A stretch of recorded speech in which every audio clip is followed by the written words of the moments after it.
जो टॉपिक करेंगे वो है फिजिक्स एंड ग्राफ्स। तो जैसे फिजिक्स और मैथ्स का बहुत ही गहरा रिश्ता है, बिना मैथ्स के फिजिक्स को समझना मुश्किल होता है। तो हम कई सारे मैथमेटिकल कॉन्सेप्ट्स उसके लिए समझते हैं, जैसे डिफरेंशिएशन, इंटीग्रेशन, वेक्टर्स। ऐसे ही फिजिक्स में ग्राफ भी बहुत इंपॉर्टेंट रोल प्ले करता है। तो ग्राफ हमें क्या देता है? किसी भी सिचुएशन का एक ग्राफिकल या डायग्रामेटिक रिप्रेजेंटेशन देता है, जिसको देखकर हम क्या कर सकते हैं, किसी क्वांटिटी के वेरिएशन को आसानी से जज कर सकते हैं, कौन सी चीज कैसे वेरी कर रही है। तो अगर बहुत सारा डेटा हमारे पास है, उस डेटा को एनालाइज करना हमारे लिए क्या हो सकता है, डायरेक्ट देख के मुश्किल हो सकता है। लेकिन अगर उसका ग्राफ बता दें तो हम बता सकते हैं कि उस क्वांटिटी का वेरिएशन कैसे हो रहा है।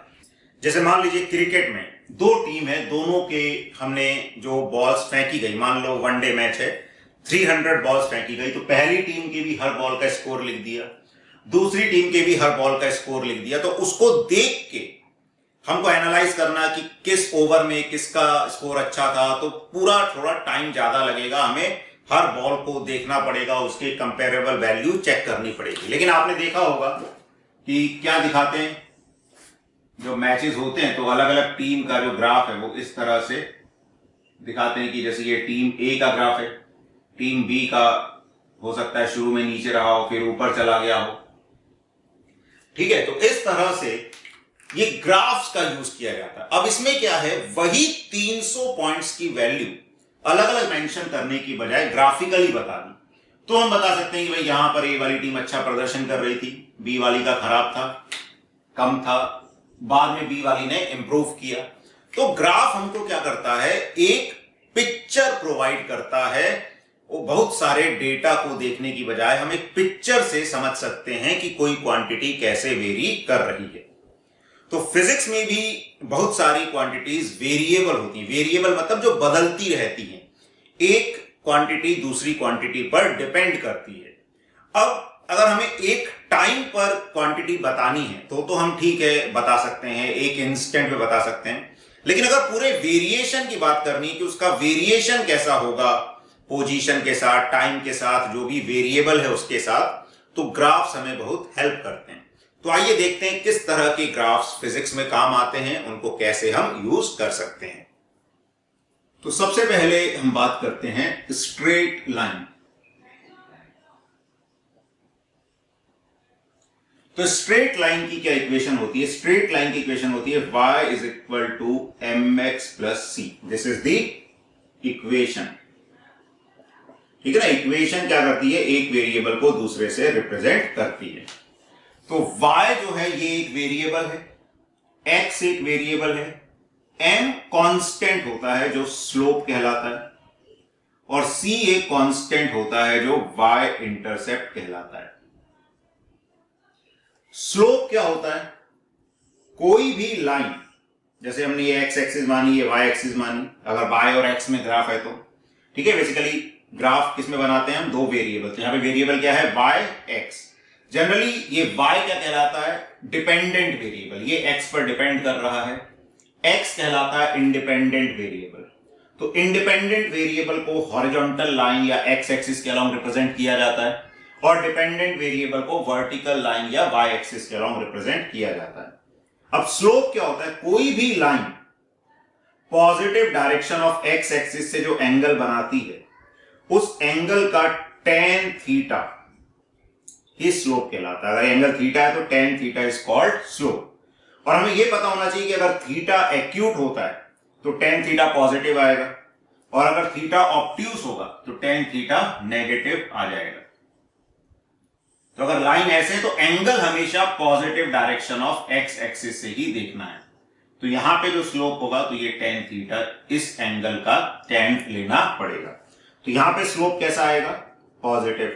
तो इसको भी याद रखना है, ध्यान रखना है कि अगर लाइन पॉजिटिव x एक्सिस की तरफ झुकी हुई है तो स्लोप पॉजिटिव आता है, और लाइन नेगेटिव x एक्सिस की तरफ झुकी हुई होती है तो स्लोप नेगेटिव आता है। क्योंकि ऑब्जेक्टिव क्वेश्चंस में कई बार हमें पूरा सॉल्व करने की जरूरत नहीं होती, कुछ ऑप्शंस को हम एलिमिनेट करके राइट ऑप्शन तक पहुंच पाते हैं। ठीक है, तो इक्वेशन ऑफ लाइन याद रखनी है, y is equal to m x plus c, इस फॉर्म की होती है जिसमें m होता है स्लोप और y इंटरसेप्ट। y इंटरसेप्ट मतलब ये लाइन y एक्सिस को कहां कट करेगी, ये वाला पॉइंट c कहलाता है। अब अगर वो y एक्सिस पे नीचे कट करेगी तो c नेगेटिव होगा, क्योंकि y कोऑर्डिनेट है ये, ठीक है ना। c is y intercept, y axis पे कहां पे कट किया, तो अगर नेगेटिव साइड पे कट करेगी तो c नेगेटिव आएगा, पॉजिटिव साइड पे कट करेगी तो c पॉजिटिव आएगा। तो ये हमें इक्वेशन के बारे में थोड़ा सा आइडिया होना चाहिए। अब हम देखते हैं कैसे इससे लाइंस को प्लॉट किया जाता है अगर हमें इक्वेशन दी हुई है तो मान लें हमें एक इक्वेशन दी हुई है y is equal to 3x plus 5। अब ये हमें ड्रॉ करनी है। तो देखो, अगर हम कॉम्पिटिटिव एग्जाम्स की बात कर रहे हैं तो हमें बहुत एग्जैक्ट ग्राफ नहीं बनाना होता है, अप्रोक्सीमेट ग्राफ बनाना होता है या ऑप्शंस में से आइडेंटिफाई करना होता है। तो रफली हम बात करें तो देखो, इसका स्लोप कैसा है, पॉजिटिव। स्लोप पॉजिटिव मतलब लाइन पॉजिटिव एक्स एक्सिस की तरफ झुकी हुई होगी और y इंटरसेप्ट भी पॉजिटिव, यानी कि पॉजिटिव y एक्सिस पे कट करेगी, तो लाइन ऐसी कुछ बननी चाहिए। तो अगर ऐसा एक ही ऑप्शन है तो हम डायरेक्टली ये सेलेक्ट कर सकते हैं। बाकी ऑप्शन ऐसे हो सकते हैं, कोई ऐसी लाइन बना दी, कोई नीचे कट कर रही है, तो हमको अगर सेलेक्ट करना है तो हम ऐसे देख सकते हैं कि भाई स्लोप पॉजिटिव है, मतलब लाइन इस तरफ झुकी हुई होनी चाहिए, और y इंटरसेप्ट पॉजिटिव है, मतलब पॉजिटिव y एक्सिस पे कट करनी चाहिए। मान लो ऐसे भी दो ऑप्शन हैं, तो और थोड़ा डिटेल में अगर हम जाएं तो कभी भी लाइन के लिए तो हम ये भी कर सकते हैं कि हम क्या करें, कोई भी दो पॉइंट आइडेंटिफाई कर लें, उन दो पॉइंट से पास करने वाली एक यूनिक लाइन हो सकती है, ठीक है। तो कोई भी लाइन है तो हम इसमें ऐसा भी कर सकते हैं, लाइन के लिए खासकर इक्वेशन जब स्ट्रेट लाइन की, x को हम 0 रख दें, x को 0 रख दें तो y किसके बराबर आ जाएगा, 5, और y को 0 रख दें, y को 0 रख दें तो x किसके बराबर आ जाएगा, -5/3, ठीक है ना। y को 0 रखा तो x -5/3। अब इन पॉइंट्स को हम प्लॉट कर ले, ये x एक्सिस होगा, ये y एक्सिस। x0 मतलब y एक्सिस के हर पॉइंट पे x क्या होगा, 0, तो x 0 है, y 5 है, तो एक ये वाला पॉइंट आ गया 0,5, और जब y0 का मतलब x एक्सिस, उस पे कौन सा पॉइंट आ रहा है, -5/3, 0, ये पॉइंट आ गया। तो ये जो लाइन होगी वो इन दोनों पॉइंट को जोड़ने वाली होगी। तो ऐसे करके हम लाइन को ड्रॉ कर सकते हैं या गिवन ऑप्शंस में से सेलेक्ट कर सकते हैं, ठीक है। अब फिजिक्स में कहां यूज होता है, तो फिजिक्स में कई क्वांटिटीज ऐसी होती हैं जो दूसरी क्वांटिटी पे लीनियरली डिपेंड करती है। ये जो इक्वेशन होती है y is equal to m x plus c, इसको लीनियर इक्वेशन भी बोला जाता है। जैसे आपने ये इक्वेशन देखी होगी, सुनी होगी, v is equal to U plus A T, equation of motion होती है। अब कई बार क्या होता है, हम घबरा इसलिए भी जाते हैं कि हम y और x में चीजों को समझते हैं तो उसको दूसरे वेरिएबल में समझना नहीं चाहते या समझ नहीं पाते, जो भी कारण हो सकता है। देखो यहां पर क्या होता है, v वेलोसिटी किसी टाइम पर, तो this is a variable. u initial velocity मतलब ये कांस्टेंट है भाई, इनिशियल मतलब एक इंस्टेंट पे, v क्या है, वेलोसिटी एट टाइम t, जो टाइम के साथ बदलती रहेगी। u क्या है, इनिशियल वेलोसिटी, एक इंस्टेंट पे वेलोसिटी, जो क्या रहेगी, कांस्टेंट। a जो है एक्सीलरेशन, तो ये इक्वेशन तभी लगती है जब एक्सीलरेशन क्या होता है, कांस्टेंट होता है, और t वेरिएबल है। तो यहां पर बेसिकली v जो है ये y का काम कर रहा है और t जो है x। ऐसे लिखने की जरूरत नहीं होती, लेकिन अगर दिक्कत हो तो हम ऐसे लिख सकते हैं इन चीजों को। बाकी दिमाग में क्लैरिटी लानी है, समझने की कोशिश करनी है, समझ आ रहा है। तो v y का काम कर रहा है और t x का काम कर रहा है। तो अब अगर इसको देखें तो इक्वेशन क्या हो गई, y की जगह आ गया v, mx तो वो at, तो ये बेसिकली क्या हो गया, यहां पर स्लोप हो गया, प्लस u c का काम कर रहा है, तो c क्या हो गया यहां पे, y इंटरसेप्ट हो गया। बस अब हम इसको प्लॉट कर सकते हैं डिफरेंट केसेस के लिए, ठीक है। जैसे मान लो अब इसमें कुछ कॉमन केसेस की हम बात करें कि u 0 और a पॉजिटिव, तो वेलोसिटी टाइम ग्राफ कैसा बनेगा? तो u जीरो मतलब y intercept zero, a positive मतलब राइट साइड में झुकी हुई लाइन, तो ऐसा ग्राफ बन जाएगा। अब एक और चीज का ध्यान रखना है कि हमने ये ग्राफ बनाया, ठीक है, अब इसमें भी गलती हो गई। क्या गलती कर दी और जानबूझ के करिए? देखो, जब हम मैथ्स में बात करते हैं y is equal to mx plus c, तो भाई y और x वेरिएबल है जिनकी वैल्यू पॉजिटिव नेगेटिव कुछ भी हो सकती है। लेकिन जब हम फिजिक्स में आते हैं तो और अलर्ट रहना पड़ता है कि भाई टाइम जो है ये तो नेगेटिव हो नहीं सकता। तो हमें जो ग्राफ बनाना है वो बनाना तो ऐसा ही स्ट्रेट लाइन ही बनेगी, लेकिन तभी बनाना है जब टाइम पॉजिटिव होगा। ऐसा ग्राफ अगर कहीं बना दिया, कई बार ऐसा भी पूछ लेते हैं which of the following graphs are incorrect, तो ध्यान रखना है टाइम नेगेटिव नहीं हो सकता। तो यहां पर टाइम पॉजिटिव है, यहां टाइम नेगेटिव, तो इस लाइन का सिर्फ आगे वाला हिस्सा ही बनेगा। तो ये जो अगर इनिशियल वेलोसिटी जीरो है, एक्सीलरेशन पॉजिटिव है, तो ग्राफ ऐसा बनेगा। समझ आ रहा है? तो जब हम टाइम के साथ ग्राफ बना रहे हैं तो ग्राफ सिर्फ राइट साइड में बनेगा, लेफ्ट साइड में नहीं बनेगा, क्योंकि टाइम नेगेटिव नहीं हो सकता है।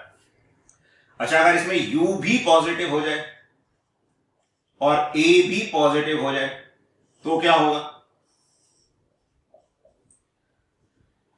तो अब u पॉजिटिव मतलब y intercept positive, a positive मतलब स्लोप भी पॉजिटिव, तो वो ऐसा कुछ बन जाएगा। ये पॉइंट आ जाएगा u, और a का मतलब अगर ये एंगल थीटा है तो a इज इक्वल टू क्या हो जाएगा? tan theta. हम ऐसा भी बोलते हैं वेलोसिटी टाइम ग्राफ का स्लोप क्या देता है? एक्सीलरेशन। यहां से देख सकते हैं ये एंगल थीटा है तो a is equal to tan theta. ठीक है, तो अगर वेलोसिटी जीरो, एक्सीलरेशन पॉजिटिव, तो ऐसा graph, velocity positive initial velocity और एक्सीलरेशन पॉजिटिव तो ऐसा। अगर इनिशियल वेलोसिटी पॉजिटिव और एक्सीलरेशन नेगेटिव हो तो फिर क्या बन जाएगा?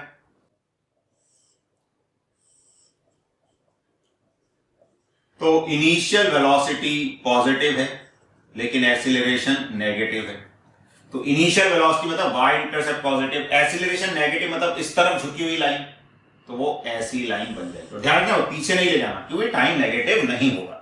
तो ऐसे हम इन इक्वेशंस का ग्राफ बना सकते हैं। जैसे एक हम ऐसे वैल्यूज में ले लें, मान लो u दे रखा है -5 मीटर पर सेकेंड, एक्सीलरेशन दे रखा है 2 मीटर पर second square. Draw velocity time graph. तो वीडियो को पॉज करके खुद से ट्राई कीजिए, फिर देखिए कि आपका आंसर सही आया या नहीं आया। चलिए तो वापस से आपने ट्राई किया होगा, और देखिए फिजिक्स जो है खुद करने से आएगी, सिर्फ देखने से नहीं आएगी। इसलिए जहां भी कोई क्वेश्चन आता है वीडियो को पॉज कीजिए, चाहे मेरा वीडियो देख रहे हैं, कहीं और देख रहे हैं वीडियो, आप कभी भी क्वेश्चन है उसको आप पॉज कीजिए, खुद से ट्राई कीजिए, फिर देखिए सॉल्यूशन, फिर देखिए आपका सही हुआ या गलत हुआ। गलत हुआ तो किस कारण से गलत हुआ उसको आइडेंटिफाई कीजिए और अपने कॉन्सेप्ट्स को सुधारिए। कैलकुलेशन मिस्टेक हो रही है तो उसको सुधारिए, क्योंकि आप जितना खुद से प्रैक्टिस करेंगे उतना ही आपको समझ आएगा। जैसे आप एक्सरसाइज की बात है, आप देखते रहे कि कोई एक्सरसाइज कर रहा है, उसका वीडियो लगा के आप देखते रहे कि हाँ यार इसने ये एक्सरसाइज की, इतना वेट उठाया, तो आपकी बॉडी नहीं बनेगी।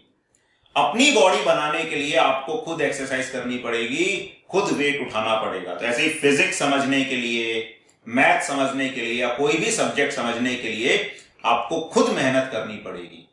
तो हम आपको क्या कर रहे हैं? हेल्प कर रहे हैं कॉन्सेप्ट्स को समझने में, लेकिन वो कॉन्सेप्ट्स आपके दिमाग में तब बैठेंगे जब आप खुद से प्रैक्टिस करोगे, तभी कॉन्फिडेंस आएगा और आप एग्जाम में अच्छा परफॉर्म कर सकते हैं।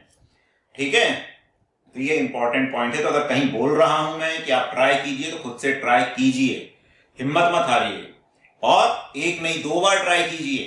ठीक है, एक बार फिर देखने के बाद अगर आपसे नहीं बना, आपने सॉल्यूशन देखा हमने जो बताया, उसको फिर बिना देखे थोड़ी देर बाद खुद से ट्राई कीजिए कि मुझे समझ आया या नहीं आया। क्योंकि देखकर हमें लगता है हमें सब समझ आ गया, लेकिन जब खुद करने लगते हैं तब पता चलता है कि समस्या कहां पर आ रही है। ठीक है, तो इसलिए खुद से जब तक आप फाइनल सॉल्यूशन तक, फाइनल आंसर तक नहीं पहुंच जाते कॉन्फिडेंस के साथ, तब तक आप मत रुकिए, उस पर और मेहनत कीजिए, उस चीज को 2 बार 3 बार 4 बार जितनी बार करना पड़े करिए। ठीक है, चलिए तो देखते हैं क्या है। u है -5, तो भाई u कहां पे होगा, तो हमें क्या बनाना है, velocity time graph. u is initial velocity, तो -5 मतलब नीचे, और एक्सीलरेशन कैसा है, पॉजिटिव। पॉजिटिव मतलब इस तरफ झुकी हुई लाइन, तो ऐसी ये लाइन आ जाएगी। तो इस तरह से स्ट्रेट लाइन की अगर इक्वेशन दे रखी है कोई भी, ठीक है ना, इक्वेशन क्या है ध्यान रखना है, v is equal to u plus 80। अगर हम इक्वेशन की बात करें तो u आ गया -5, a आ गया 2 इंटू टी, तो ये आ गया v is equal to 2t minus 5। तो y इंटरसेप्ट -5, स्लोप 2, मतलब ये वाला थीटा जो है ये tan theta is equal to 2 होगा। आ रहा है समझिए। तो ऐसे स्ट्रेट लाइन का हमें आइडिया होना चाहिए कि उसकी इक्वेशन क्या होती है और उसका ग्राफ हम कैसे बना सकते हैं। अब इसमें कई बार लाइन बनाई हुई होती है और हमें उसकी इक्वेशन लिखनी पड़ सकती है। जैसे ऐसा दे दिया वेलोसिटी टाइम ग्राफ, या जरूरी नहीं वेलोसिटी टाइम ग्राफ, कुछ भी हो सकता है, फोर्स टाइम ग्राफ दे दिया मान लो, ऐसे टाइप से दे दिया, ठीक है, ये वाला पॉइंट दे दिया 4, ये वाला पॉइंट दे दिया 2, और हमें फोर्स को टाइम की टर्म में एक्सप्रेस करना पड़ रहा है। ठीक है, बेसिकली हम क्या चाहते हैं, right equation of this line, इस लाइन की इक्वेशन हमको लिखनी है। तो देखो सीधी सी बात है, स्ट्रेट लाइन है, इक्वेशन तो यही होगी, y is equal to mx plus सी।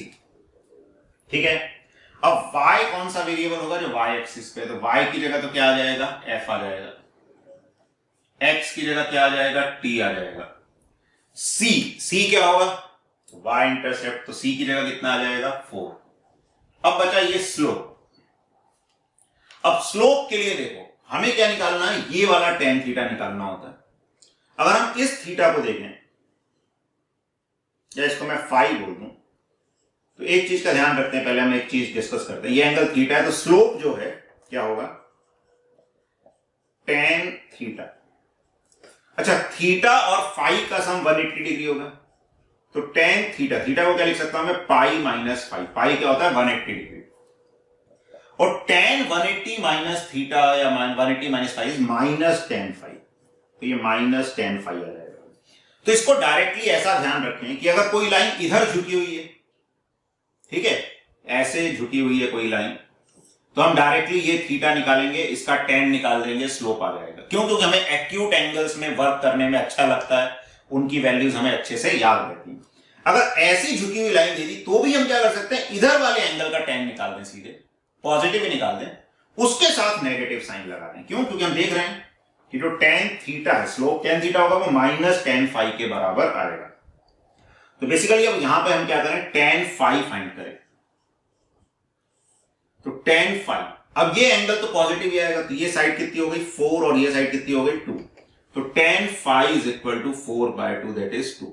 लेकिन जो स्लोप है, क्योंकि हमने इस एंगल का tan लिया तो स्लोप इसका नेगेटिव होगा, तो माइनस tan फाई, यानी कि -2 होगा, तो m इज इक्वल टू -2 हो गया। तो यहां से क्या इक्वेशन आ जाएगी, f is equal to -2t plus 4। तो ऐसे अगर लाइन दे रखी है तो हम उसकी इक्वेशन लिख सकते हैं, उसके एक वेरिएबल को दूसरे वेरिएबल से रिलेट कर सकते हैं। तो ये हमें स्ट्रेट लाइन के बारे में आइडिया होना चाहिए कि उसकी इक्वेशन क्या होती है, इक्वेशन दी है तो ग्राफ कैसे बना सकते हैं या गिवन ऑप्शंस में से कैसे सेलेक्ट कर सकते हैं, और अगर लाइन बना के दे रखी है तो उसकी इक्वेशन हम कैसे लिख सकते हैं, और जरूरत पड़ने पे उसको कैसे फिर यूज करेंगे, जो भी रिक्वायरमेंट है उसके हिसाब से। तो ये स्ट्रेट लाइन का आइडिया हमको होना चाहिए।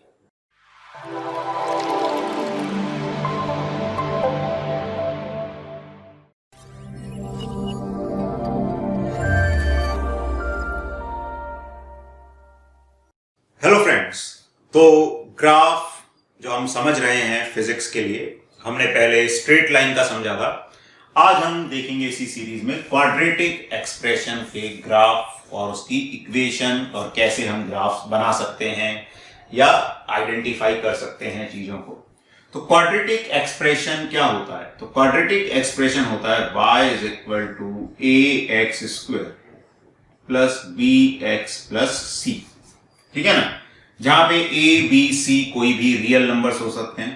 ठीक है, a b and c are real numbers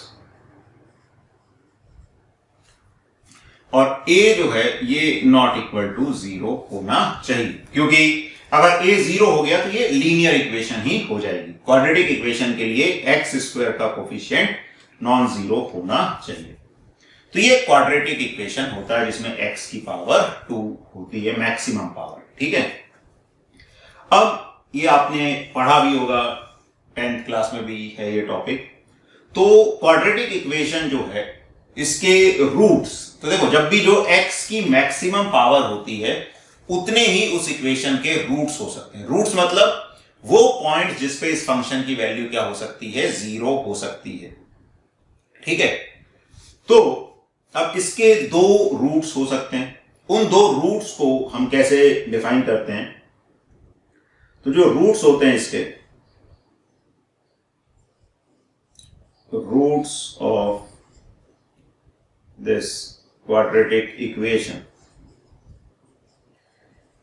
quadratic equation root का मतलब जब हम इसको 0 से इक्वेट करेंगे, ax square plus bx plus c is equal to 0 करेंगे, तो कौन कौन से x इसको सेटिस्फाई करेंगे, वो रूट्स या सॉल्यूशंस बोले जाते हैं क्वाड्रेटिक इक्वेशन के। तो वो क्या होते हैं? तो वो होते हैं minus B plus minus under root B square minus 4ac upon 2। तो ये आपने पढ़ा होगा, नहीं पढ़ा है तो आपको अब ये याद रखना है। ठीक है, ध्यान रखना है इसमें भी। लेकिन a क्या है, ऐसा नहीं ABC लिखा हुआ होगा। a is coefficient of x square, b is coefficient of x, c is constant in the equation. ये जो टर्म होती है b स्क्वायर माइनस 4ac, इसको डिस्क्रिमिनेंट भी बोला जाता है। ठीक है, this is called discriminant. d is equal to under root b square minus 4ac. This is called discriminant. ठीक है, तो ये रूट्स होते हैं क्वाड्रेटिक इक्वेशन के। अब इसमें जो ये तो क्वाड्रेटिक इक्वेशन का बेसिक आइडिया हो गया। अब ग्राफ्स में क्या यूज करना पड़ता है? देखो, पहली बात तो इसका जो ग्राफ बनता है वो ग्राफ कैसा बनता है? पैराबोला। क्वाड्रेटिक इक्वेशन का जो ग्राफ बनता है, क्वाड्रेटिक एक्सप्रेशन का जो ग्राफ बनता है, कैसा बनता है? पैराबोला। पैराबोला जो है, अब इसमें भी दो केसेस होते हैं। If a is greater than 0 then it is concave upwards. ठीक है, कॉनकेव पैराबोला क्या होता है? ऐसे टाइप का कर्व होता है, सिमेट्रिक होता है इस लाइन के अलोंग, मिडिल लाइन के अलोंग। अब अगर a 0 से बड़ा है तो कॉनकेव, कॉनकेव मतलब ये वाली साइड जो गुफा जैसी साइड है, केव मतलब गुफा। तो ऐसे किसी भी सरफेस में जो गुफा वाली साइड है, केव वाली साइड है, उसको कॉनकेव बोला जाता है और दूसरी साइड को कॉन्वेक्स बोला जाता है। तो अगर a ग्रेटर देन 0 है तो कॉनकेव साइड कहां होगी? अपवर्ड होगी। उसके बाद if a is less than 0 then it is concave downwards. ठीक है, अगर a 0 से कम है तो पैराबोला कॉनकेव डाउनवर्ड होगा। कैसे? ये y एक्सिस के, मतलब इसको हम यहां पे x एक्सिस बना रहे हैं, यहां पे y एक्सिस। ये जो ग्राफ है इस तरह का बनेगा। और देखो कि जब हम y को x की टर्म में एक्सप्रेस कर रहे हैं तो a ग्रेटर देन 0 है तो अपवर्ड y की तरफ आएगी, मतलब कॉनकेव साइड, और अगर a लेस देन 0 है तो नेगेटिव y की तरफ आ जाएगी। तो ये दो बेसिक पॉइंट है, तो कई बार हम इससे कुछ ऑप्शंस एलिमिनेट कर सकते हैं। अगर हमें इक्वेशन दे रखी है तो हम एक्स स्क्वायर या टाइम का स्क्वायर भी हो सकता है, किस फंक्शन किसी भी तरह का हो सकता है। जो स्क्वायर वाली अगर मैक्सिमम टर्म है, मतलब टाइम है वेरिएबल तो टाइम का स्क्वायर है, एक्स है तो एक्स का स्क्वायर है, वी है तो वी का स्क्वायर है। तो अगर मैक्सिमम पावर किसी वेरिएबल की 2 है तो उसको क्वाड्रेटिक एक्सप्रेशन बोलेंगे, और अगर उसका कोफिशिएंट पॉजिटिव है तो वो अपवर्ड पैराबोला बनेगा, नेगेटिव है तो डाउनवर्ड पैराबोला बनेगा। ठीक है, देखो अब इसमें और जो चीजें हमें ध्यान रखनी है कि इसका ये जो वर्टेक्स होता है, ये तो हमने दो रूट निकाले, जो वर्टेक्स है इसका, वर्टेक्स मतलब ये जो पॉइंट है मैक्सिमम या मिनिमम वाला, ये मिनिमम वाला या ये मैक्सिमम वाला, वर्टेक्स का कोऑर्डिनेट होता है -b/2a, -d/4a। तो ये कुछ कॉमन इंफॉर्मेशन याद रखोगे तो क्या होगा कि हम ग्राफ को आसानी से ड्रॉ कर सकते हैं, नहीं तो मुश्किल होती है, थोड़ा सा ज्यादा दिक्कत आ सकती है, टाइम ज्यादा लग सकता है। अब देखो x की वैल्यू हमने देखी -b plus minus √b² -4ac/2a होता है, जहां पे d ये होता है। अब इसमें और कुछ चीजें कि इफ d इज पॉजिटिव, अगर d पॉजिटिव है तो सॉरी डिस्क्रिमिनेंट ये नहीं होता, मैंने गलत लिख दिया, डिस्क्रिमिनेंट होता है b² -4ac, ये क्वांटिटी √d कहलाएगी, -b प्लस माइनस √d/2a। ठीक है, डिस्क्रिमिनेंट इज b² -4ac, ये होता है डिस्क्रिमिनेंट। तो अगर डिस्क्रिमिनेंट पॉजिटिव होगा तो पॉजिटिव का रूट तो हम लिख सकते हैं, तो यहां पे प्लस साइन रखेंगे तो एक वैल्यू आएगी, माइनस साइन रखेंगे तो दो वैल्यू आएगी। ठीक है, तो क्या होंगे 2 डिस्टिंक्ट रियल रूट्स। अगर d पॉजिटिव आएगा तो दो अलग अलग रियल रूट्स आएंगे। इफ d इज 0, अगर d 0 हो गया तो सिर्फ एक ही वैल्यू बची -b/2 है, तो क्या होगा, अब मैथमेटिकली बोलते हैं कि इसके दो ही रूट आएंगे, तो वो अभी भी वैसे तो एक ही बचा रूट, लेकिन मैथमेटिकली हम बोल देते हैं 2 इक्वल रियल रूट्स, मतलब जो दोनों रूट आएंगे वो बराबर हो जाएंगे, ऐसा बोल देते हैं। वैसे हम बोल सकते हैं फिजिक्स में ऐसे ही कि एक ही रूट आएगा। रूट का मतलब कि वो कितने पॉइंट पर एक्स एक्सिस को टच करेगा, क्रॉस करेगा, कट करेगा। तो अगर d पॉजिटिव होगा तो वो एक्स एक्सिस को 2 पॉइंट पे कट करेगा, d 0 होगा तो वो एक ही पॉइंट पर कट करेगा। And if d is negative तो क्या आ जाएंगे, नेगेटिव का रूट डिफाइन नहीं होता, या मैथमेटिकली वो इमेजिनरी रूट्स आ जाते हैं। ठीक है, तो या तो हम ऐसा बोल देते हैं no real roots, real roots उसके नहीं आएंगे। ठीक है, इमेजिनरी रूट्स का भी हमारे लिए कोई मतलब नहीं है, तो ये हमको और इंफॉर्मेशन पता होनी चाहिए। तो इनसे हम ग्राफ्स को थोड़ा सा जज कर सकते हैं क्या होगा, कैसे होगा। ठीक है, चलो अब थोड़ा सा मैं और समझाऊं इनका क्या मतलब है। जैसे मान लो a पॉजिटिव आ गया, ठीक है, और d भी पॉजिटिव आ गया, तो किस तरह के पैराबोला बन सकते हैं। तो अगर a पॉजिटिव आ गया, d भी पॉजिटिव आ गया, तो a पॉजिटिव मतलब अपवर्ड पैराबोला, d पॉजिटिव मतलब दो रियल रूट्स, दो रियल रूट मतलब दो जगह पर x एक्सिस को कट करेगा। तो ये ऐसा भी हो सकता है, ऐसा भी हो सकता है, ऐसा भी हो सकता है, वो कहीं पर भी कट कर सकता है, बस दो जगह पे। दोनों नेगेटिव साइड में हो सकते हैं रूट्स, एक नेगेटिव एक पॉजिटिव साइड में हो सकता है, दोनों पॉजिटिव साइड में हो सकते हैं। तो इस तरह का ग्राफ ये बन सकता है। ठीक है, अगर a पॉजिटिव है, d पॉजिटिव, तो इसमें भी और थोड़ा सा हमें क्लैरिटी लानी पड़ेगी, इनमें से कौन सा ग्राफ होगा सेलेक्ट करने के लिए, उसको हम देखेंगे अभी थोड़ा और। ऐसे ही अगर a पॉजिटिव है, या चलो a नेगेटिव है और d पॉजिटिव है,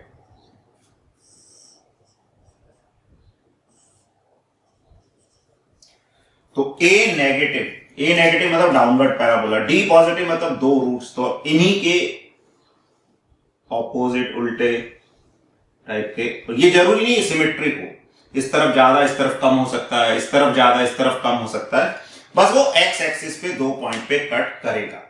और वो 2 पॉइंट्स हम कैलकुलेट करके निकाल सकते हैं, वही x is equal to minus B plus minus under root B square minus 4ac upon 2a करके। तो ये केसेस इस तरह के हो सकते हैं। अगर a पॉजिटिव है, d पॉजिटिव है तो ऐसे, a नेगेटिव है, d पॉजिटिव है तो ऐसे।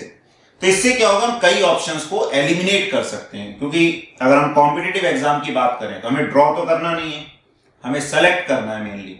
तो हमें सिलेक्शन देखना है कि कैसे हम सेलेक्ट कर सकते हैं, क्योंकि टाइम उसी से सेव हो सकता है। पूरा सॉल्व करके देखेंगे तो टाइम वेस्ट होगा, जो कॉम्पिटिटिव एग्जाम में हम नहीं कर सकते हैं। चलो अब इसी में हम बात करें, a पॉजिटिव और अगर d 0 हो गया और a नेगेटिव और d 0 हो गया, तो अब क्या होगा? तो क्या ऐसे ही रहेंगे ग्राफ्स? नहीं। तो क्या होगा? तो a पॉजिटिव है, d 0 है, तो a पॉजिटिव मतलब अपवर्ड पैराबोला, d 0 मतलब 2 इक्वल रियल रूट्स या एक ही रियल रूट, मतलब वो x एक्सिस को एक ही पॉइंट पे टच करेगा। कट तो करेगा तो नीचे चला जाएगा, तो फिर वापस आना पड़ेगा, तो टच करता है इसमें केस में, तो वो ऐसे टाइप से बन जाएगा।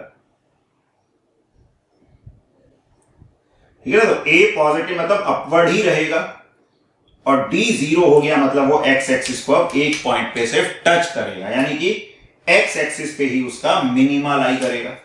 और ऐसे ही अगर a नेगेटिव हो गया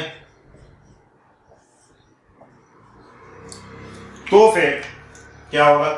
डाउनवर्ड पैराबोला और x एक्सिस को बस वो टच करेगा।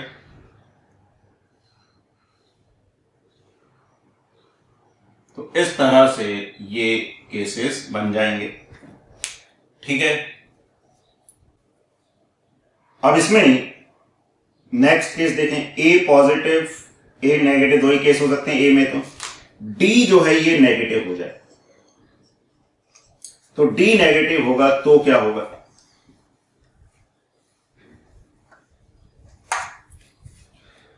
तो ये x एक्सिस होगा, ये y एक्सिस।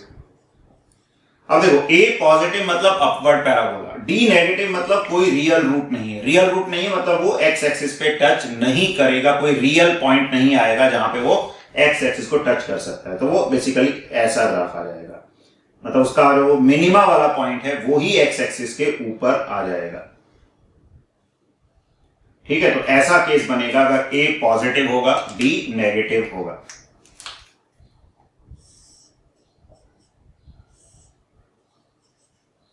ऐसी a नेगेटिव है तो डाउनवर्ड पैराबोला d नेगेटिव है, मतलब इसको टच कर नहीं सकता, तो वर्टेक्स भी x एक्सिस के नीचे आ जाएगा।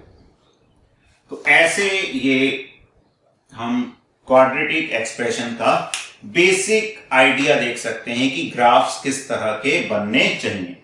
अब इसमें भी ये बनेगा, ये बनेगा या ये बनेगा, ये कैसे पता करोगे भाई? अगर हमको ये पता चलेगा कि ऐसा बनेगा, अब ऐसा भी एक ऑप्शन है, ऐसा भी एक ऑप्शन है, ऐसा भी एक ऑप्शन है, तो उसके लिए हम वर्टेक्स निकाल सकते हैं। जो हमने वर्टेक्स की बात की, वर्टेक्स इसको, ये सभी केसेस के लिए एप्लीकेबल है जो भी हमने डिस्कस किया। वर्टेक्स, तो वर्टेक्स का कोऑर्डिनेट, एक्स कोऑर्डिनेट नेगेटिव आ गया। अगर एक्स कोऑर्डिनेट नेगेटिव आ गया मतलब वो कहां होगा? इस तरफ आएगा। ठीक है, और अगर x कोऑर्डिनेट पॉजिटिव आ गया मतलब ये वाली टर्म पॉजिटिव आ गई, तो उसका वर्टेक्स उस तरफ होगा। इस तरह से हम उसको आइडेंटिफाई कर सकते हैं कि कैसा ग्राफ बनेगा। तो उसका x कोऑर्डिनेट देख सकते हैं, ठीक है, उसकी वैल्यू निकाल सकते हैं। तो अगर दो ग्राफ है तो उसमें वैल्यू चेक कर सकते हैं कौन से ग्राफ के लिए वैल्यू सही आ रही है। ठीक है, और जरूरत पड़ी तो y कोऑर्डिनेट भी निकाल सकते हैं, वैसे उसकी जरूरत इतनी नहीं पड़ेगी। तो इस तरह से हम इसको आइडेंटिफाई कर सकते हैं। अब हम एक दो एग्जाम्पल लेके देखते हैं कि कैसे, अगर इक्वेशन दे रखी है तो रफली ग्राफ बना सकते हैं, और ग्राफ से कैसे हम रफली इक्वेशन को बता सकते हैं कि क्या उसमें से हम इंटरप्रेट कर सकते हैं कौन सी क्वांटिटी पॉजिटिव होनी चाहिए, कौन सी नेगेटिव। तो मान ले एक फंक्शन दे रखा है y is equal to 2x square minus 3x plus 4। ऐसी कोई इक्वेशन है, ठीक है। या फिजिक्स में बात करें तो ये डिस्प्लेसमेंट टाइम में हो सकता है ऐसा रिलेशन, ठीक है। रिलेशन वही है, बस वेरिएबल का नाम बदल दिया, यहां y था यहां s कर दिया, यहां x है यहां t है, ग्राफ एक ही बनेगा। तो हम एक काम करते हैं s वर्सेस t ग्राफ बोल देते हैं, ठीक है। दोनों एक ही इक्वेशन है, चाहे उसको s वर्सेस t बोलो चाहे y वर्सेस x बोलो, ठीक है। अब सबसे पहले देखो कि x स्क्वायर का कोफिशिएंट या वहां पर t स्क्वायर का कोफिशिएंट कैसा है, पॉजिटिव। पॉजिटिव है मतलब अपवर्ड पैराबोला बनेगा। तो हमें रफ स्केच बनाना है, तो एक तो ये पता चल गया अपवर्ड पैराबोला, ठीक है। ये लिखने की जरूरत नहीं है, लेकिन अभी समझाने के लिए मैं इसमें लिख देता हूं चीजें क्या है अपवर्ड पैराबोला। अब अपवर्ड पैराबोला तो बहुत तरह के हो सकते हैं, यहां यहां यहां ऐसे बहुत तरह के हो सकते हैं, ठीक है। तो अपवर्ड पैराबोला पता चल गया। अब हम क्या निकाल सकते हैं, डिस्क्रिमिनेंट निकाल सकते हैं। डिस्क्रिमिनेंट क्या होता है, बी स्क्वायर माइनस 4ac। तो बी स्क्वायर -3 का स्क्वायर आ गया 9 -4 इंटू 2 इंटू 4, तो 9 माइनस 32 ये आ गया, नेगेटिव आ रहा है ये, ठीक है ना। वैल्यू निकालनी है तो निकालो, नहीं भी निकालोगे तो चलेगा। तो वैल्यू -23, मेन चीज यहीं से पता चलेगी नेगेटिव आ रहा है।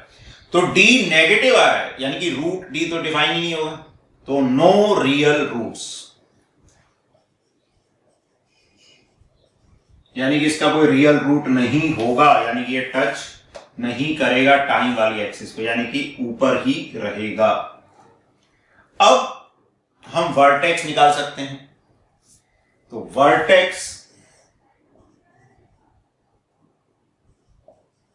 का x कोऑर्डिनेट क्या होता है, -b/2। और ये सब चीजें हमको फटाफट करनी है, मैं समझाने के लिए कर रहा हूं इसलिए इतना टाइम लगा रहा हूं, आपको तो फटाफट इन चीजों को निकालना है।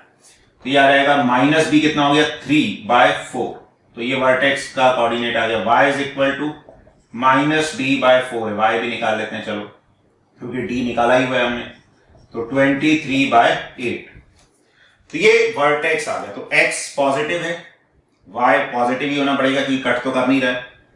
तो ये ऐसे वर्टेक्स आ गया, ठीक है। वर्टेक्स जो है वो मिनिमा या मैक्सिमा का पॉइंट होता है, तो अपवर्ड पैराबोला में वो मिनिमा का पॉइंट हो जाएगा। तो इस तरह से ये पैराबोला, और वर्टेक्स के अबाउट ग्राफ सिमेट्रिक होता है। तो ये इस तरह से y वर्सेस x का ग्राफ बोल दें या s वर्सेस t का ग्राफ इस तरह से बन जाएगा। ये पॉइंट भी जरूरत पड़े तो आसानी से निकाल सकते हैं। ये पॉइंट क्या है, जिस पॉइंट पर टाइम 0 है, इस एक्सिस पे टाइम 0 होता है, तो टाइम को 0 रख के हम इस पॉइंट को भी आसानी से बता सकते हैं ये 0,4 होगा, ठीक है। जरूरत नहीं है निकालने की, लेकिन बाई चांस कभी दो ऑप्शन में और कंफ्यूजन हो तो और क्लैरिटी हम ला सकते हैं कि भाई जब टाइम 0 होगा तो s क्या होगा, तो वो पॉइंट भी हम निकाल सकते हैं। तो ऐसे इस फंक्शन का अगर इसका ग्राफ बनाएंगे तो इसको हम नेगेटिव साइड में भी ले जा सकते हैं, क्योंकि मैथमेटिकल ग्राफ है, x नेगेटिव भी हो सकता है। लेकिन अगर टाइम के साथ ग्राफ बना रहे हैं तो टाइम हमेशा क्या होगा, पॉजिटिव होगा। तो इस तरह का ग्राफ ये बनेगा, ठीक है। चलो अब ऐसे मैं एक एक्सप्रेशन दे रहा हूं, आप उसको खुद से ट्राई करना।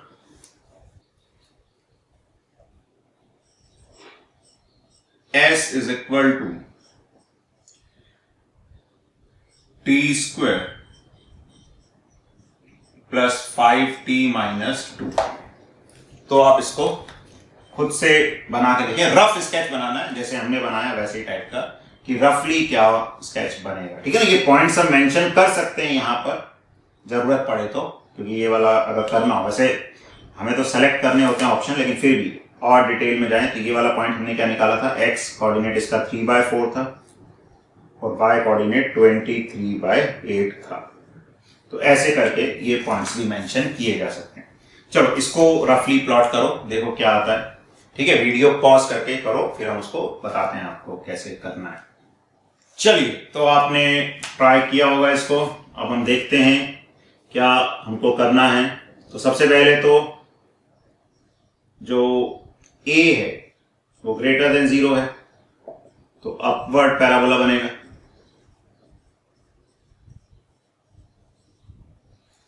ठीक है।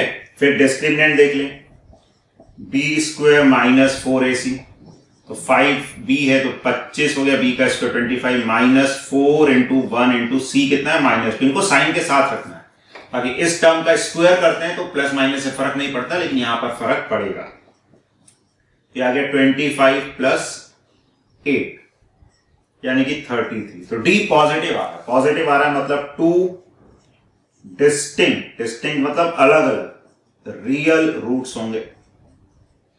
ठीक है, तो अपवर्ड पैराबोला दो जगह पर कट करेगा। अब हम चाहे तो वो रूट्स भी निकाल सकते हैं, रूट्स निकाल लेंगे तो काम अपने पास वैसे ही हो जाएगा। तो रूट्स क्या होंगे, x is equal to minus B plus minus under root D by 4a। तो माइनस बी तो -5 plus minus under root D, D कितना है 33 बाय 4a, तो 4 आ गया। तो x1 जो है वो आ जाएगा -5 प्लस रूट 33 बाय 4 और x2 आ जाएगा -5 माइनस रूट 33 बाय 4। ठीक है, तो अब इतना अगर हमने निकाल लिया तो इतना ही सफिशिएंट है ग्राफ बनाने के लिए।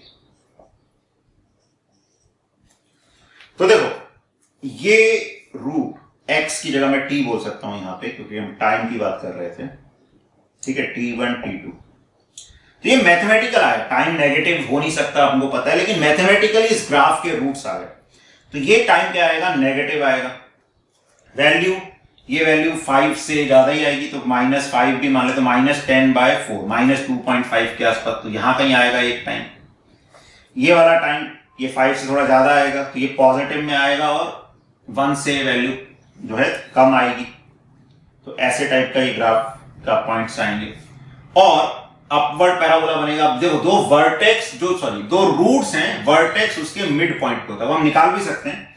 वर्टेक्स क्या होगा, -b/2 है, तो -5/2, तो -5/2 पे वर्टेक्स आ जाएगा। ठीक है, तो बेसिकली ग्राफ अगर मैथमेटिकली बात करें तो ऐसा होता, लेकिन फिजिकली बात करें तो टाइम नेगेटिव नहीं हो सकता। टाइम नेगेटिव नहीं हो सकता तो हमें सिर्फ इसके आगे आगे का पार्ट कंसीडर करना पड़ेगा।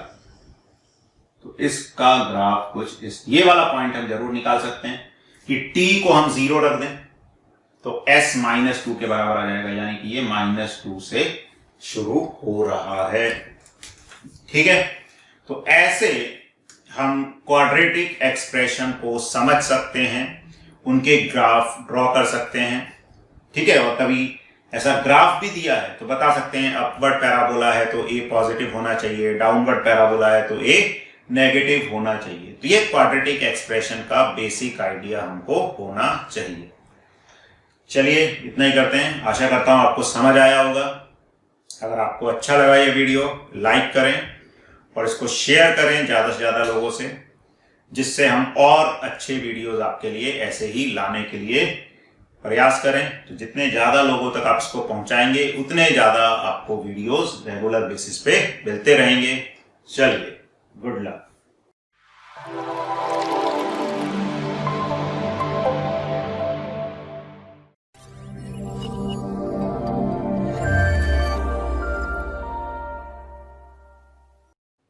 हेलो फ्रेंड्स, तो हमारा जो ग्राफ की सीरीज चल रही है कि फिजिक्स में कौन कौन से ग्राफ ज्यादातर काम आते हैं, तो उस सीरीज में हम आज आगे बढ़ते हैं।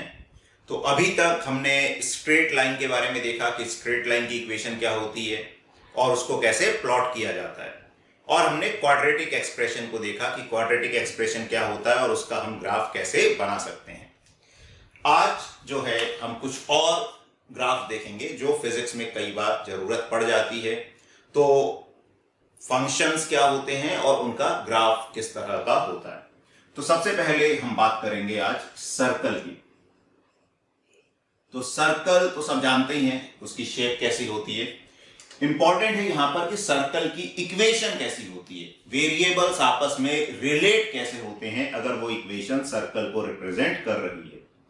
तो ये इक्वेशन होती है x² plus y² is equal to a²। This is equation of a circle. ठीक है, ये कॉमन इक्वेशन है सर्कल की।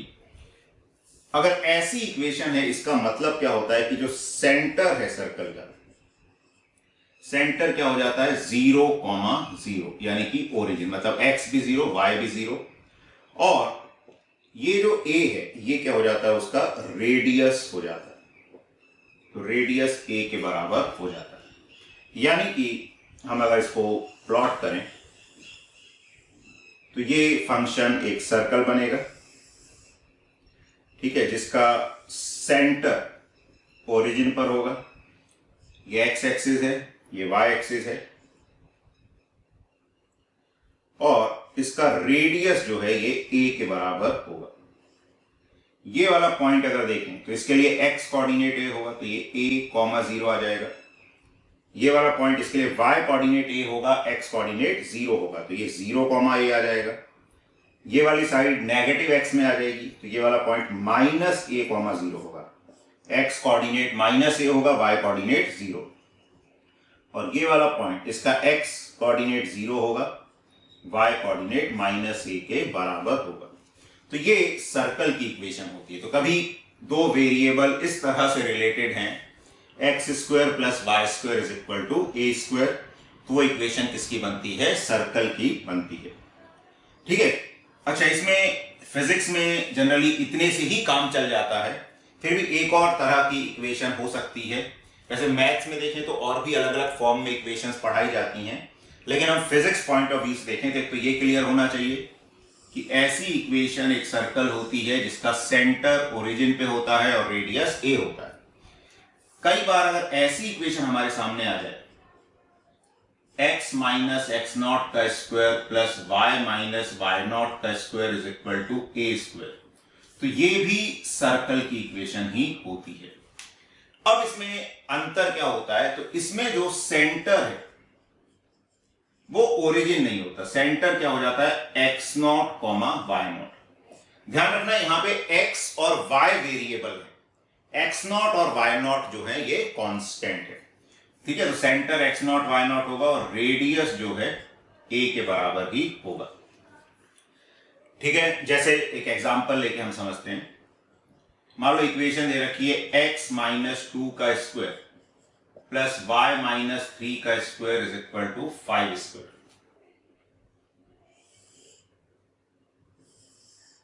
तो ये x एक्सिस है, ये y एक्सिस है, तो सेंटर x डायरेक्शन में कितना है, 2। तो इसको हम x एक्सिस को थोड़ा और नीचे बनाएं जिससे ऊपर जगह मिले हमको।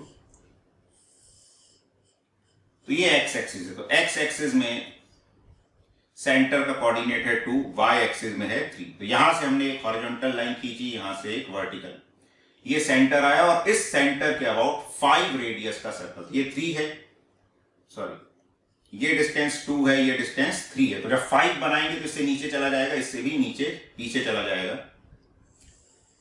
तो ये कुछ इस तरह का सर्कल बनेगा जिसका सेंटर होगा, x कोऑर्डिनेट है इसका 2, y कोऑर्डिनेट है 3 और रेडियस जो है ये हो जाएगा 5 के बराबर। ठीक है, तो either equation is like this, x² + y² is equal to a²। तो ये भी सर्कल होगा, इसमें सेंटर ओरिजिन पे होगा, रेडियस a होगा। अगर ऐसी इक्वेशन है जहां पर x0 y0 कांस्टेंट है, तो x0 y0 सेंटर के कोऑर्डिनेट्स को स्पेसिफाई करते हैं और a रेडियस होता है। तो ये हमें सर्कल की इक्वेशन का आइडिया होना चाहिए। ठीक है, इतना सफिशिएंट है फिजिक्स पॉइंट ऑफ व्यू से। इसके बाद हम बात करते हैं एलिप्स। तो कई बार फिजिक्स में एलिप्स की इक्वेशन भी यूज हो जाती है। तो एलिप्स की इक्वेशन इस तरह की होती है, x² / a² plus y² / b² is equal to 1। Ellipse मतलब एक ओवल शेप, अंडाकार शेप जो है उसको एलिप्स बोला जाता है। तो इसकी equation x² / a² plus y² / b² is equal to 1 होती है। और इसको अगर हम ड्रॉ करेंगे तो कैसा बनेगा ये, तो ये शेप जो है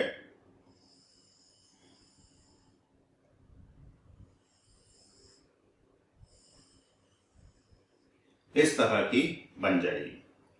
ठीक है, अब जो x के नीचे टर्म आ रही है, X square by A square. तो ये क्या बता रहा है, एक्स की मैक्सिमम वैल्यू।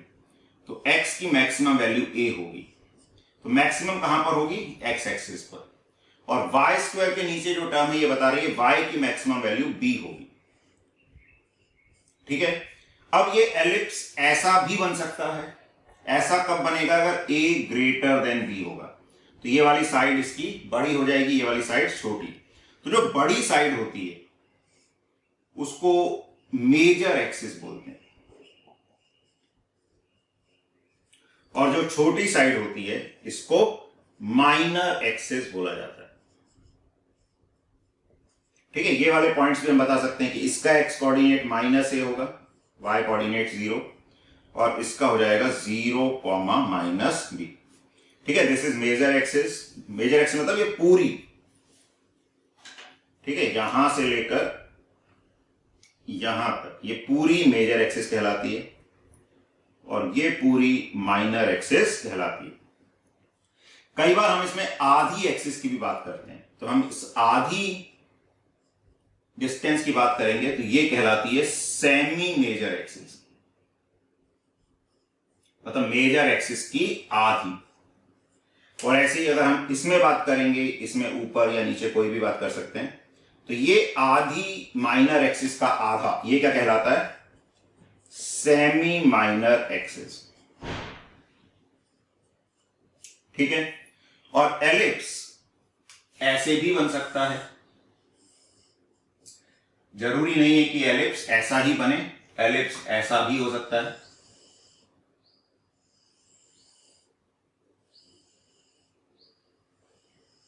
तो इक्वेशन यही रहेगी, लेकिन ये तब बनेगा जब b a से बड़ा हो जाएगा। तो b a से बड़ा होगा मतलब जो मेजर एक्सिस है वो y एक्सिस के अलोंग आ जाएगी। तो अब ये वाला पॉइंट वही रहेगा, a, 0, ये 0, b। तो b a से बड़ा हो गया, इसलिए ये साइड y एक्सिस के अलोंग इसकी लेंथ बढ़ जाएगी। ये वाली अब मेजर एक्सिस हो जाएगी, ये वाली माइनर एक्सिस हो जाएगी। और इसी में अगर a is equal to B हो जाए तो ये इक्वेशन बन जाएगी X square plus Y square is equal to A square, यानी कि सर्कल बन जाएगी। तो सर्कल भी एलिप्स का ही एक स्पेशल केस हम मान सकते हैं कि अगर एलिप्स में दोनों जो साइड्स हैं, मतलब एक्स और वाई की जो मैक्सिमम वैल्यू है, अगर वो सेम हो गई, यानी मेजर एक्सिस और माइनर एक्सिस बराबर हो गई, तो वो इक्वेशन सर्कल में कन्वर्ट हो जाएगी। ठीक है। तो ये एलिप्स की इक्वेशन होती है X square by A square plus Y square by B square is equal to 1। और अगर इसमें ए और बी बराबर हो गया तो ये सर्कल बन जाएगा। ए बी से बड़ा होगा तो ऐसा एलिप्स बनेगा जो एक्स एक्सिस के अलोंग इलोंगेटेड होगा। अगर बी ए से बड़ा होगा तो वाई एक्सिस के अलोंग इलोंगेटेड एलिप्स बनेगा। तो इतना एलिप्स के बारे में हमें जानकारी होना सफिशिएंट है फिजिक्स के लिए। ठीक है। इसके बाद रेक्टेंगुलर हाइपरबोला, यह भी फिजिक्स में कई जगह पर काम आता है। रेक्टेंगुलर हाइपरबोला, तो रेक्टेंगुलर हाइपरबोला क्या होता है, अगर कोई इक्वेशन इस तरह की है, x into Y is equal to constant, तो ये जो कर्व बनता है इसको रेक्टेंगुलर हाइपरबोला बोला जाता है। तो यहां से हम क्या बोल सकते हैं, y is proportional to 1/x। Proportional का मतलब कि यहां पर कोई कांस्टेंट टर्म आ सकती है, y is equal to some constant times 1/x। तो x और y का प्रोडक्ट कांस्टेंट था, तो y प्रोपोर्शनल टू 1/x। तो ऐसी इक्वेशन कई जगह फिजिक्स में आ जाती है जहां पर एक क्वांटिटी दूसरे पर इस तरह से डिपेंड करती है। इसको हम ऐसा भी बोलते हैं, y is inversely proportional to x। y is inversely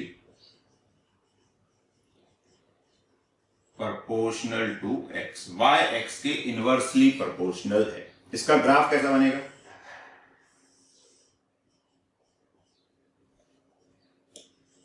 तो देखो अब इसमें समझ के भी देख सकते हैं।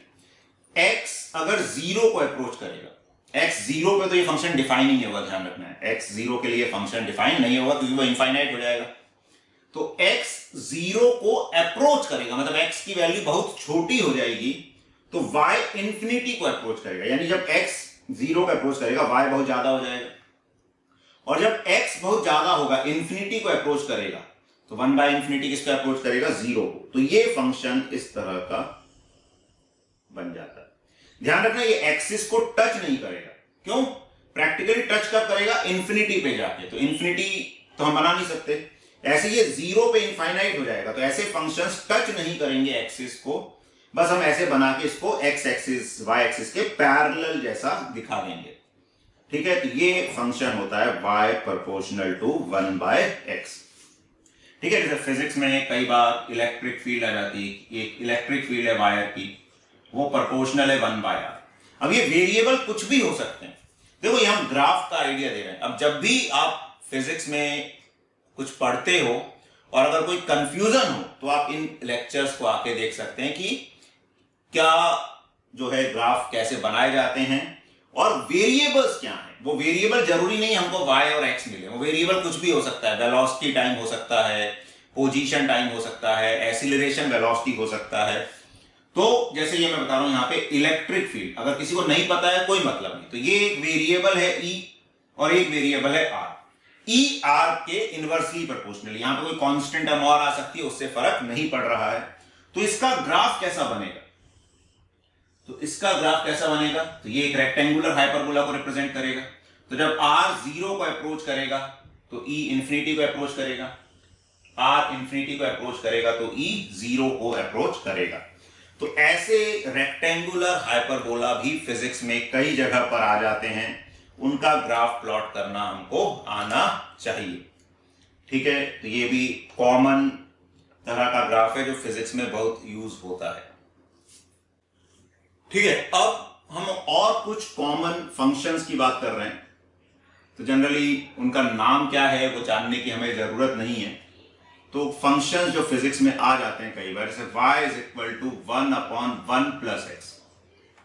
अभी हमने देखा था y is equal to 1/x, या 1 की जगह कुछ भी कांस्टेंट हो सकता है, this a is a positive constant, ठीक है। ये 1 भी हो सकता है, 2 भी हो सकता है, ऐसा कभी कुछ ग्राफ आ गया। अब देखो हर ग्राफ जरूरी नहीं है कि हम एग्जैक्टली याद रखें, हम ऑप्शंस अगर सेलेक्ट करने हैं तो कुछ वैल्यूज के हिसाब से भी सेलेक्ट कर सकते हैं। अब देखो डिनोमिनेटर में हम बात कर रहे हैं क्या होगा, और हम बात कर रहे हैं यहां पर x अभी ग्रेटर देन 0 के लिए, ठीक है, x greater than equal to 0 के लिए क्या होगा।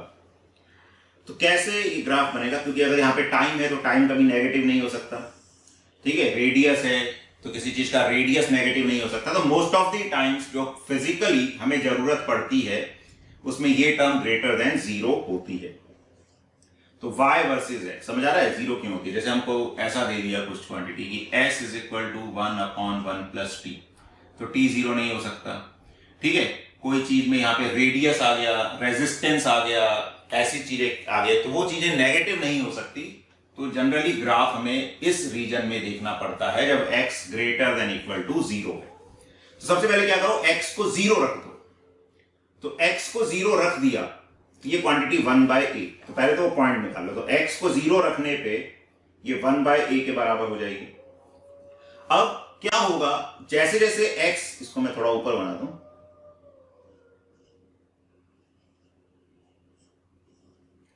जैसे जैसे x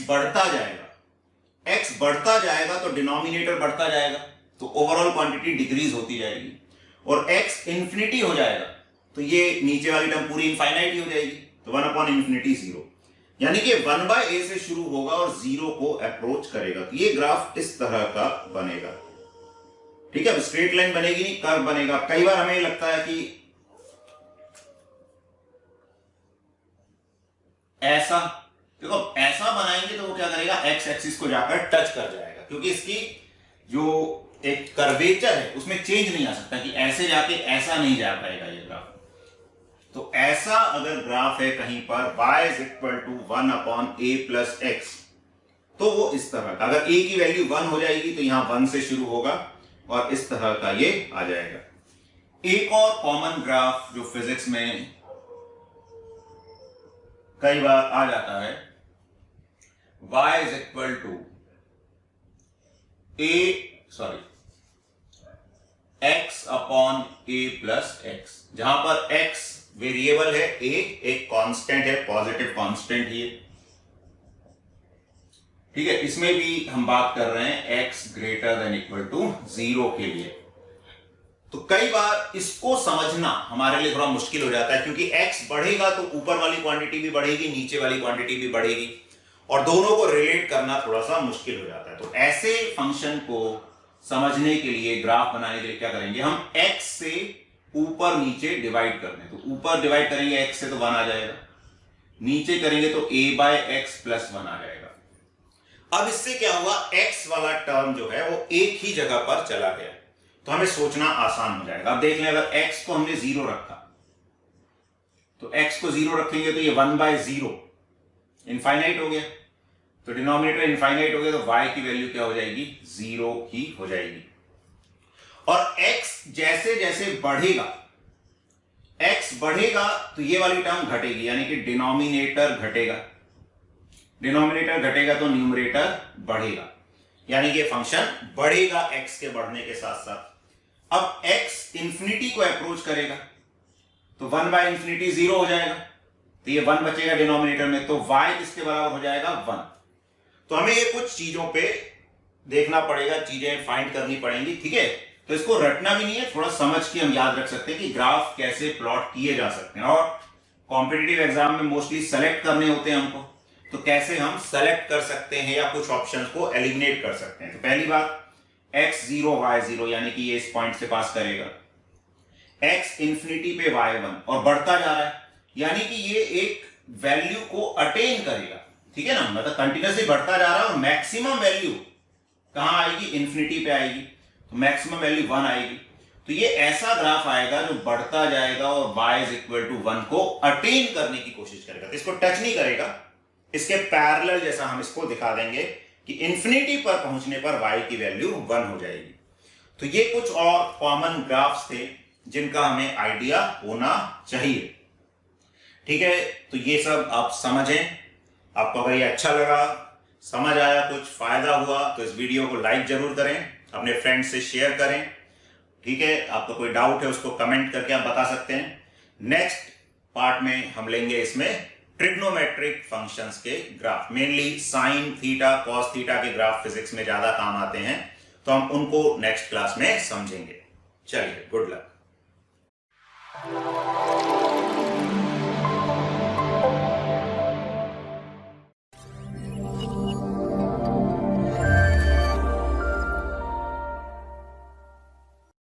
हेलो फ्रेंड्स, तो हमारा ग्राफ की जो सीरीज चल रही है उसमें आज हम देखेंगे ट्रिग्नोमेट्रिक फंक्शंस के ग्राफ, और इसमें भी जो फिजिक्स में ज्यादातर काम आता है वो आता है sine function and cosine function. हम उन्हीं को समझेंगे, क्योंकि जो मैथ्स वाले स्टूडेंट हैं वो बाकी फंक्शंस के ग्राफ मैथमेटिक्स में सीख लेंगे, और जो बायो बैकग्राउंड के स्टूडेंट्स हैं उनके लिए इससे ज्यादा जरूरत नहीं पड़ती है। सिर्फ साइन थीटा, कॉस थीटा के ग्राफ क्या होते हैं, कैसे बनते हैं, उसका हमें आइडिया होना चाहिए, तो हम वही जानने की कोशिश करेंगे।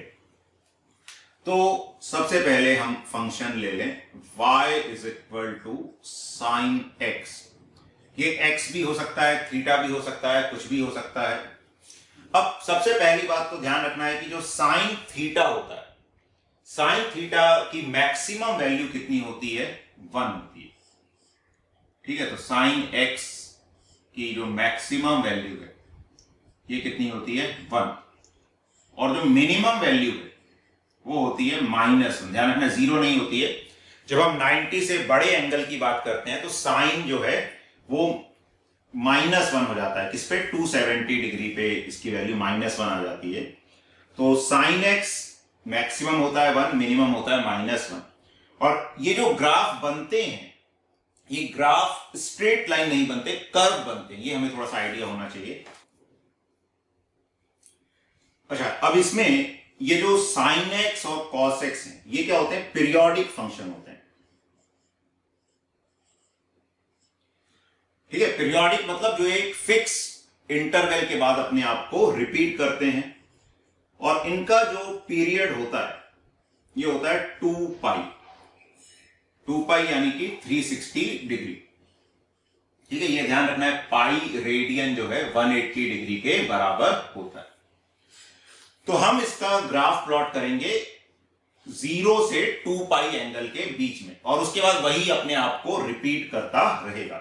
तो हम क्या करें, कुछ वैल्यूज निकाल लें इसको समझने के लिए कि क्या वैल्यूज आएंगी डिफरेंट एक्स के लिए। ठीक है, मैं cos x की भी यहीं लिख देता हूं, बाद में हम यूज करेंगे। तो sin x की क्या वैल्यू होगी? cos x की। तो एक तो 0 डिग्री इंपॉर्टेंट हो गया। ठीक है, तो 0 डिग्री के बाद यहां पे 90 डिग्री, 90 डिग्री मतलब π/2, ये एक इंपॉर्टेंट पॉइंट हो गया। फिर 90 डिग्री के बाद पाई विच इज 180 डिग्री, ये एक इंपॉर्टेंट पॉइंट हो जाता है। फिर 3π/2 दैट इज 270 डिग्री, ये एक इंपॉर्टेंट पॉइंट हो जाता है। और फिर इसके बाद आ जाता है 2 पाई विच इज 360 डिग्री। तो यहां तक हमें वैल्यूज निकालने, उसके बाद फंक्शन रिपीट करता रहेगा। और ये ध्यान रखना है कि फंक्शन स्ट्रेट लाइन नहीं बनता है, कर्व बनता है।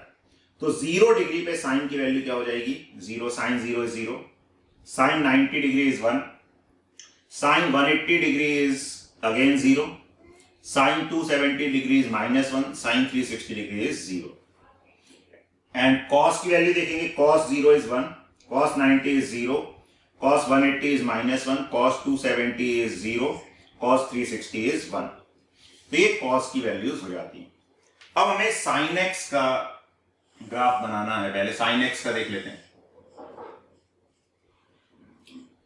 तो y is equal to sin x, हमें ये ग्राफ प्लॉट करना है। तो हम कुछ रेफरेंस पॉइंट्स बना लें पहले। तो ये रेफरेंस पॉइंट्स हमने बनाए।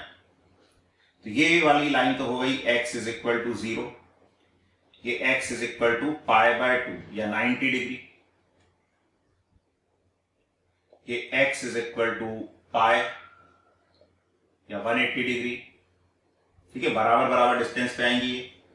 x is equal to 3π/2 that is 270 degree, and x is equal to 2 pi that is 360 degree. और मैक्सिमम वैल्यू, तो जो मैक्सिमम वैल्यू है साइन एक्स की वो कितनी हो सकती है? 1, और मिनिमम वैल्यू कितनी हो सकती है? -1। तो ये हमने कुछ रेफरेंस पॉइंट्स बना लिए कि ये वो पॉइंट्स हैं जहां पर हमें वैल्यूज निकालनी है, और उसके बाद क्या होता है, वैल्यूज चेंज होती है। मतलब 0 से 90 तक बढ़ती है, तो ये हमें पता है, तो इसलिए हमने 0 और 90 लेकिन वहां तक बढ़ता हुआ ग्राफ आएगा। फिर 90 से कम होती है तो कम होता हुआ आएगा। और मैक्सिमम वैल्यू कहां तक जाती है? 1 तक जाती है। तो सबसे पहले जब x 0 है तो y which is sine x वो भी 0 हो गया, तो एक पॉइंट ये आ गया हमारे पास। फिर जब x 90 डिग्री हो गया, π/2 हो गया, तो y 1 के बराबर हो गया, तो एक ये पॉइंट आ गया। फिर जब x 180 डिग्री हो गया, पाई के बराबर हो गया, तो y फिर से क्या हो गया? 0। फिर जब x 3π/2 270 डिग्री हो गया, तो y किसके बराबर हो गया? -1 के बराबर। और जब x 2 पाई 360 डिग्री हो गया, तो y फिर से क्या हो गया? 0। और ये ग्राफ स्ट्रेट लाइन नहीं बनते, कर्व बनते हैं।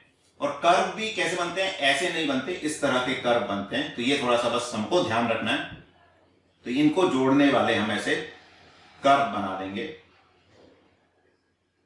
ठीक है, तो यहां से ये ऐसे डाउनवर्ड टाइप का कर्व बनेगा, और फिर यहां से ऐसे अपवर्ड टाइप का कर्व बन जाएगा। तो ये साइन एक्स का ग्राफ बन जाएगा। y is equal to sine X, X की जगह कुछ भी हो सकता है, थीटा हो सकता है, कोई और भी टर्म हो, तो ग्राफ इसी तरह का बनेगा।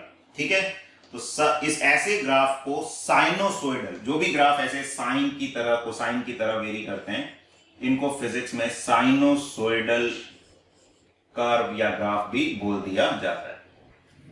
ठीक है, तो ये साइन एक्स का ग्राफ हुआ। चलिए अब हम यहीं पर देख लेते हैं cos x के बारे में।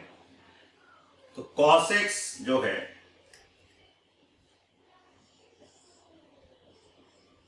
उसकी भी मैक्सिमम वैल्यू कितनी होती है 1 और मिनिमम वैल्यू कितनी होती है -1 और वो भी पीरियोडिक फंक्शन है, उसका भी टाइम पीरियड कितना होता है 2 पाई। जनरली जितने भी ट्रिग्नोमेट्रिक फंक्शन है वो 2 पाई के बाद 360 के बाद अपने आप को रिपीट करेंगे क्योंकि वापस से वो फर्स्ट क्वाड्रेंट में आ जाएंगे 360 डिग्री के बाद। ठीक है, और ये ट्रिग्नोमेट्री में हमने देखा हुआ है कि अलग अलग क्वाड्रेंट में कौन से ट्रिग्नोमेट्रिक रेशियोज पॉजिटिव होते हैं, कौन से नेगेटिव, उनकी वैल्यूज कैसे निकालनी है।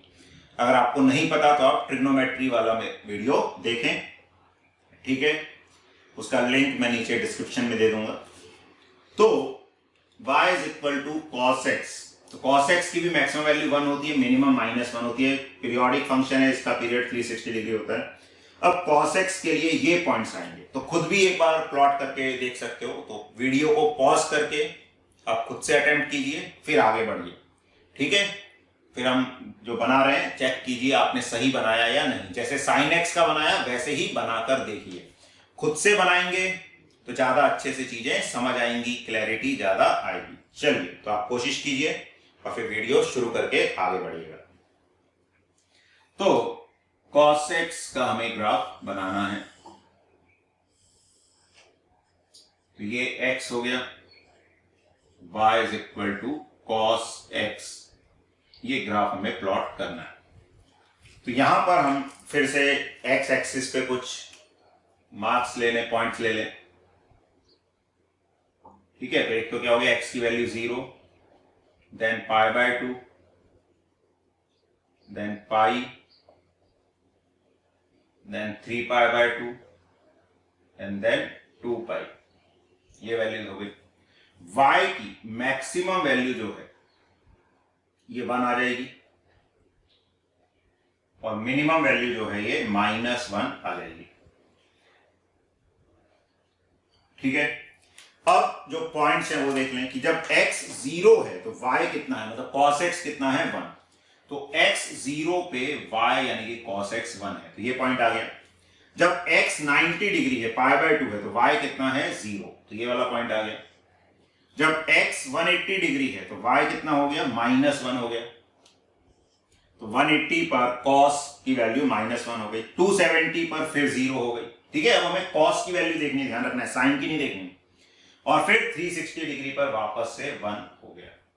अब इनको जोड़ने वाला ग्राफ बनेगा और स्ट्रेट लाइन नहीं होता है तो ये कर्व बनते हैं। कर्व ध्यान रखना है, ऐसे कर्व नहीं बनाने, ऐसे डाउनवर्ड, मतलब पैराबोलिक टाइप ही बनेगा। पैराबोला नहीं है लेकिन रफली वैसा ही बनता है, downward parabola, upward parabola type का, ठीक है। तो यहां पर, यहां से नीचे जाएंगे तो ऐसे टाइप का ये बन जाएगा और यहां से ये ऐसे टाइप की वैल्यू बन जाएगी, ठीक है। और ये हो गया 2 पाई 360 डिग्री का। अब इसी को आगे कॉपी करते जाएंगे तो आगे पूरा फंक्शन बनता जाएगा, क्योंकि पीरियोडिक फंक्शन है, 2 पाई के बाद अपने आप को रिपीट करेगा। तो ऐसे हमें ट्रिग्नोमेट्रिक रेशियोज जो हैं इनका ग्राफ बनाना आना चाहिए, ठीक है। तो ये कॉमन ग्राफ्स हैं जो फिजिक्स में पूछे जाते हैं। तो ये जो हमारी ग्राफ वाली सीरीज थी, इसमें जो मेन सारे ग्राफ थे वो हमने कवर कर लिए हैं, ठीक है। तो ये वाला जो टॉपिक है फिजिक्स एंड ग्राफ्स, ये हमारा आज कंप्लीट होता है। तो इसको अच्छे से समझिए, क्योंकि अगर ग्राफ्स में आपको क्लैरिटी आएगी तो आप फिजिक्स को अच्छे से समझ पाएंगे, ठीक है।